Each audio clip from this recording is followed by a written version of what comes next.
Hello everyone, Ernest അക്കാഡമിയുടെ പുതിയൊരു വീഡിയോയിലേക്ക് എല്ലാവർക്കും സ്വാഗതം. അപ്പോൾ 2025 ALP നോട്ടിഫിക്കേഷൻ ഇങ്ങ് വന്നു കഴിഞ്ഞു. എല്ലാവരും അപ്ലൈ ചെയ്ത് തുടങ്ങിയെന്ന് വിശ്വസിക്കുന്നു. കുറേ അധികം സ്റ്റുഡൻസ് നമ്മൾ ALP അപ്ലൈ ചെയ്യുമ്പോൾ എന്തൊക്കെ കാര്യങ്ങളാണ് ശ്രദ്ധിക്കേണ്ടത്, അതായത് ഏതൊക്കെ ഡോക്യുമെന്റ്സ് ആണ് വേണ്ടത്, അതുമായി ഡോക്യുമെന്റ്സുമായിട്ട് റിലേറ്റ് ചെയ്തിട്ടുള്ള കുറേ ഡൗട്ട്സ് നമ്മളോട് ചോദിച്ചിരുന്നു. അപ്പോൾ നമ്മൾ ഇന്ന് ഈ വീഡിയോയിൽ പറയുന്നത് ഡോക്യുമെന്റ്സ് അപ്ലോഡ് ചെയ്യുമ്പോൾ എന്തൊക്കെ കാര്യങ്ങൾ ശ്രദ്ധിക്കണം, അതേപോലെ ഏതൊക്കെ ഡോക്യുമെന്റ്സ് ആണ് ALP ആപ്ലിക്കേഷൻ അപ്ലൈ ചെയ്യാൻ വേണ്ടത് എന്നുള്ള കാര്യങ്ങളാണ്. അപ്പോൾ നമുക്ക് വീഡിയോയിലേക്ക് പോകാം. അപ്പോൾ ALP അപ്ലൈ ചെയ്യുമ്പോൾ വേണ്ട ഇമ്പോർട്ടൻറ്റ് ഡോക്യുമെന്റ്സ് ഏതൊക്കെയാണെന്ന് നമുക്ക് നോക്കാം. അതിൽ ഫസ്റ്റ് വരുന്നത് റീസെന്റ് പാസ്പോർട്ട് സൈസ് ഫോട്ടോഗ്രാഫ് ആണ്. അതിന്റെ സൈസ് വരുന്നത് 20 to 50 KB ആണ് JPG ഫോർമാറ്റിൽ. അതേപോലെ നെക്സ്റ്റ് വരുന്നത് സ്കാൻഡ് സിഗ്നേച്ചർ JPG ഫോർമാറ്റിൽ 10 to 40 KB ആണ് അത് വരുന്നത്. കറക്റ്റ് ഫോർമാറ്റിൽ തന്നെ അപ്ലോഡ് ചെയ്യാൻ ശ്രമിക്കണം. അതേപോലെ നെക്സ്റ്റ് വരുന്നത് എഡ്യൂക്കേഷൻ ക്വാളിഫിക്കേഷൻ സർട്ടിഫിക്കറ്റ് ആണ്. പിന്നീട് category certificate SC ST OBC അങ്ങനെ കാറ്റഗറി സർട്ടിഫിക്കറ്റ് അപ്ലോഡ് ചെയ്യേണ്ടി വരും. അതേപോലെ ഇൻകം സർട്ടിഫിക്കറ്റ് EWS EBC കാൻഡിഡേറ്റ്സിന്, അതേപോലെ PWD certificate, domicile certificate. Next വേണ്ടത് ഐഡന്റിറ്റി പ്രൂഫ് ആണ്. Aadhaar card, voter ID, driving licence, അതിലേതെങ്കിലും ഒന്ന് അപ്ലോഡ് ചെയ്യേണ്ടി വരും. ALP അപ്ലോഡ് ചെയ്യുമ്പോൾ ഇത്രയും ഡോക്യുമെന്റ്സ് ആണ് ഇമ്പോർട്ടൻ്റ് ആയിട്ട് വേണ്ടി വരുന്നത്. നമുക്ക് ഈ സർട്ടിഫിക്കറ്റ്സ് നമ്മൾ പറഞ്ഞു OBCക്കും SC STക്കും EWSനും ഒക്കെ സർട്ടിഫിക്കറ്റ്സ് അപ്ലോഡ് ചെയ്യേണ്ടി വരുമെന്ന്. അപ്പം ഈ സർട്ടിഫിക്കറ്റ്സ് അപ്ലോഡ് ചെയ്യുമ്പോൾ അത് മെയിനായിട്ട് ശ്രദ്ധിക്കേണ്ട കുറച്ച് കാര്യങ്ങളുണ്ട്. നമ്മുടെ കയ്യിൽ അപ്ലൈ ചെയ്യേണ്ട ടൈമിൽ തന്നെ ഈ സർട്ടിഫിക്കറ്റ് ഉണ്ടാവണം. കാരണം ചില സ്റ്റുഡൻസിനൊരു ഡൗട്ട് ഉണ്ട്, ഇത് ഡോക്യുമെന്റ് വെരിഫിക്കേഷൻ ടൈമിൽ പോരെ എന്നുള്ളത്. അങ്ങനെയല്ല, നമ്മൾ അപ്ലൈ ചെയ്യുമ്പോൾ തന്നെ ആ ടൈമിലെ ഡേറ്റിൽ നമ്മുടെ കയ്യിൽ ഈ സർട്ടിഫിക്കറ്റ്സ് ഉണ്ടായിരിക്കണം.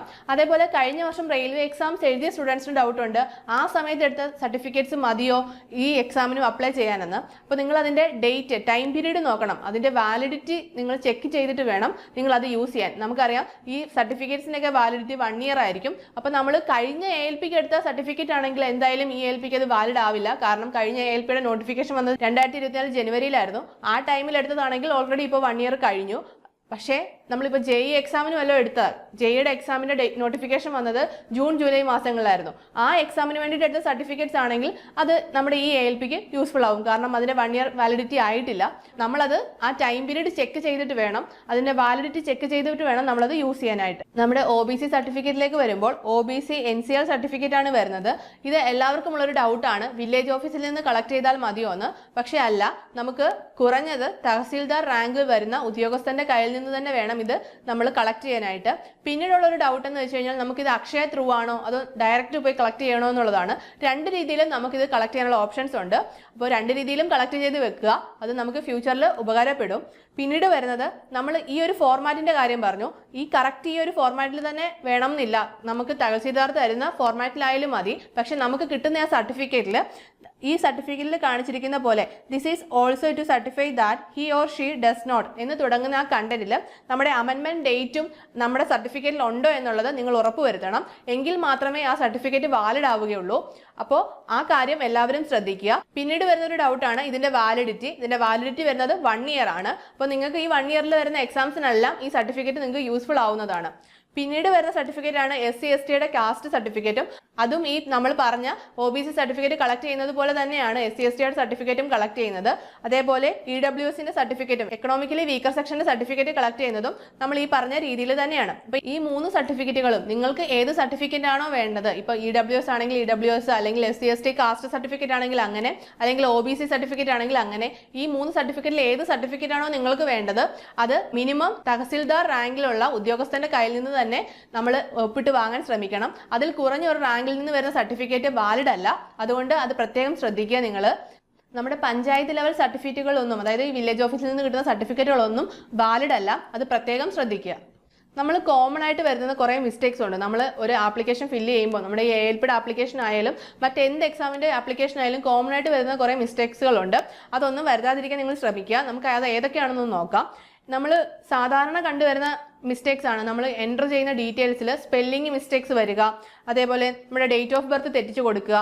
പക്ഷേ ഇപ്പോൾ നമ്മുടെ RRBയുടെ സൈറ്റൊക്കെ നമ്മുടെ ആധാറുമായിട്ട് ലിങ്ക്ഡ് ആണെങ്കിൽ അത്രയും പ്രശ്നങ്ങൾ വരില്ല. കാരണം ആധാറുമായിട്ട് ലിങ്ക്ഡ് ആണെങ്കിൽ നമ്മുടെ ഓൾറെഡി നമ്മുടെ നെയിമും അഡ്രസ്സും അതേപോലെ നമ്മുടെ ഡേറ്റ് ഓഫ് ബർത്തും ഒക്കെ ഓട്ടോമാറ്റിക്കലി വരും. ഇൻ കേസ് നമ്മുടെ ആധാറുമായിട്ട് ലിങ്ക്ഡ് അല്ലെങ്കിൽ നമ്മളത് ലിങ്ക് ചെയ്യാൻ ശ്രമിക്കണം. അല്ലെങ്കിൽ എക്സാം സെൻറ്ററിൽ ചെല്ലുമ്പോൾ കുറച്ച് പ്രശ്നങ്ങൾ ഉണ്ടാവാൻ ചാൻസ് ഉണ്ട്.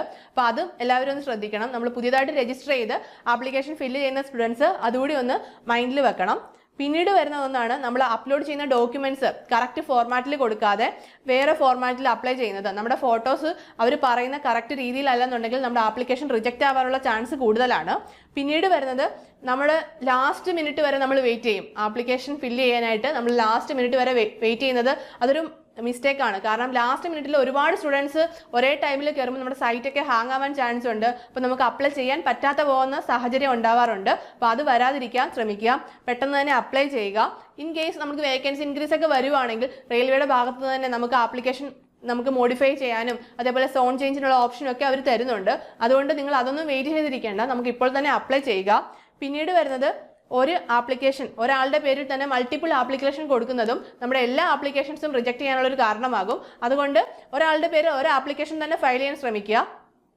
പിന്നെ വരുന്നത് എല്ലാം അപ്ലൈ ചെയ്ത് നമ്മൾ ആപ്ലിക്കേഷൻ കൊടുക്കും, പക്ഷെ പേയ്മെന്റ് ചെയ്യാൻ ഡിലേ വരും. പേയ്മെന്റ് ചെയ്യുന്നതിനും ഒരു ഡെഡ് ലൈൻ ഉണ്ട്. അപ്പോൾ അതുകൂടി നിങ്ങൾ ശ്രദ്ധിക്കണം. പേയ്മെന്റും കറക്റ്റ് ടൈമിൽ തന്നെ നമ്മൾ ആപ്ലിക്കേഷൻ ഫോം ഫില്ല് ചെയ്യുന്ന അതേ ടൈമിൽ തന്നെ പേയ്മെന്റ് കൂടി കൊടുക്കാൻ ശ്രമിക്കുക. അപ്പോൾ നമ്മൾ ആ പ്രോസസ്സ് അങ്ങ് കംപ്ലീറ്റ് ചെയ്യും. പിന്നത്തേക്ക് മാറ്റി വെച്ചാൽ ചിലപ്പോൾ അത് മറന്നു പോകാൻ ചാൻസ് ഉണ്ടാവും. പിന്നെ ഡേറ്റ് കഴിഞ്ഞിട്ടായിരിക്കും നമ്മൾ അയ്യോ പേയ്മെന്റ് ചെയ്തില്ലല്ലോ എന്ന് നമ്മൾ ഓർക്കുന്നത്. അപ്പോൾ അങ്ങനെ ഒരു സാഹചര്യം വരാതിരിക്കട്ടെ.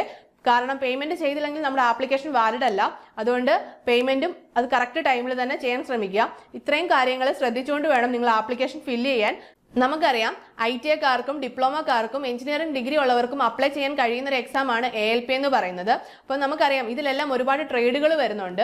അപ്പം ഈ ട്രേഡുകളുടെ എല്ലാം ബേസ് ചെയ്തിട്ടുള്ള എക്സാം ആണ് CBT 2 വരുന്ന പാർട്ട് B എന്ന് പറയുന്നത്. അപ്പം നമ്മൾ ALPക്ക് വേണ്ടിയിട്ട് പഠിക്കുമ്പോൾ CBT 1നും CBT 2നും വേണ്ടി തന്നെ പഠിക്കണം. നമ്മുടെ ഏണസ്റ്റ് അക്കാഡമിയിൽ ഈ ALPയുടെ കംപ്ലീറ്റ് കോഴ്സസ് അവൈലബിൾ ആണ്. അതായത് CBT 1, CBT 2 part A, part B അങ്ങനെ കംപ്ലീറ്റ് സിലബസ് കവർ ചെയ്തിട്ടുള്ള കോഴ്സാണ് നമ്മുടെ ഏണസ്റ്റ് അക്കാഡമി നൽകുന്നത്. അപ്പം നിങ്ങൾ എല്ലാവരും നമ്മുടെ ഏണസ്റ്റ് അക്കാഡമിയുടെ കോഴ്സിൽ ജോയിൻ ചെയ്യാൻ ശ്രമിക്കുക. ഇപ്പോൾ തന്നെ നിങ്ങൾ പഠിച്ചു തുടങ്ങുക. നമ്മുടെ മുന്നിലുള്ളത് ഒരുപാട് അവസരങ്ങളാണ്. നിങ്ങൾക്കറിയാം ALPക്ക് വേണ്ടിയിട്ട് പഠിച്ചു തുടങ്ങുമ്പോൾ നമ്മുടെ മുന്നിൽ നിൽക്കുന്നത് ബാക്കി ഈ വരുന്ന റെയിൽവേയുടെ കലണ്ടറിലുള്ള എക്സാംസ് ആണ്. അപ്പോൾ അതിനെല്ലാം കൂടി നമുക്ക് തയ്യാറെടുക്കാൻ ഈ ഒരൊറ്റ എക്സാമിലൂടെ സാധിക്കും. അപ്പോൾ നിങ്ങൾക്ക് എല്ലാവർക്കും നമ്മുടെ കോഴ്സിൽ ജോയിൻ ചെയ്യുന്നതിലൂടെ നിങ്ങൾക്കൊരു പേഴ്സണൽ മെന്റർഷിപ്പ് കിട്ടും. അതേപോലെ ഡൗട്ട് ക്ലിയറിംഗ് സെക്ഷൻസ് ഉണ്ട്, വർക്കൗട്ട് സെക്ഷൻസ് ഉണ്ട്, മോക്ക് ടെസ്റ്റുകളുണ്ട്. അങ്ങനെ നിങ്ങൾക്ക് ഈ എക്സാം ക്രാക്ക് ചെയ്യാനുള്ള എല്ലാ കണ്ടന്റുകളും നമ്മുടെ കോഴ്സിൽ ലഭ്യമാണ്. അപ്പോൾ എല്ലാവരും ജോയിൻ ചെയ്യാൻ വേണ്ടി ശ്രമിക്കുക. അപ്പോൾ നമുക്ക് മറ്റൊരു വീഡിയോയുമായി വീണ്ടും കാണാം. All the best.